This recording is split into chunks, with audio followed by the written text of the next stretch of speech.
Bermuda ম্যাপের মধ্যে মোট আর্সেনাল আছে 6টা। কি হবে যখন আমি পিক থেকে কোনো রকম মাটিতে পাড়া না দিয়ে শুধুমাত্র গ্লাইডার ব্যবহার করে এই সবগুলো আর্সেনাল লুট করার একটা চ্যালেঞ্জ নিব। আচ্ছা তোমরাই বলো, পিক থেকে কি কোনোভাবে শিপইয়ার্ডের এই আর্সেনালের দিকে আসা সম্ভব?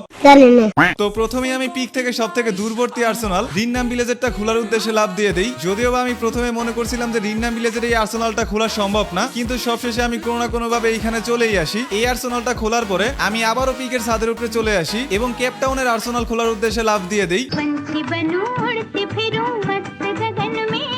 কোন রকম সমস্যা ছাড়াই আমি এই আর্সেনালটাও খুলে ফেলি। এরপরে পিকের সামনের আর্সেনাল এবং ফ্যাক্টরির সামনের আর্সেনালও খুব সহজেই খুলে ফেলি। এখন শুধু পচিনকের সামনের আর্সেনাল এবং শিপইয়ার্ডের সামনের আর্সেনালটাই বাকি ছিল, যার কারণে আমি আবারও পিকের ছাদের উপরে চলে আসি এবং পচিনকের আর্সেনাল খোলার উদ্দেশ্যে লাভ দিয়ে দেই। তবে এইখান দিয়ে যাওয়ার সময় মনে হচ্ছিল যে আমাকে নিচ থেকে কে যেন টানতেছে, মানে একেবারে অনেকটাই নিচে নেমে গেছিলাম, কিন্তু সবশেষে আমি এই আর্সেনালটাও সুন্দরভাবে খুলে ফেলি। এখন শুধুমাত্র শিপইয়ার্ডের সামনের সেই আর্সেনালটাই বাকি আছে, তাই আমি সেই আর্সেনালটা খোলার জন্য আবারও পিকের ছাদের উপরে থেকে লাভ দেই। কিন্তু সমস্যা হলো, তোমরা আমার এই চ্যালেঞ্জিং টাইপের ভিডিওগুলো অনেকেই দেখো কিন্তু সাবস্ক্রাইব করো না। জলদি জলদি করে চ্যানেলটা সাবস্ক্রাইব করে দাও। এখন চলো দেখি আমি সেই আর্সেনালে যাইতে পারছি কিনা।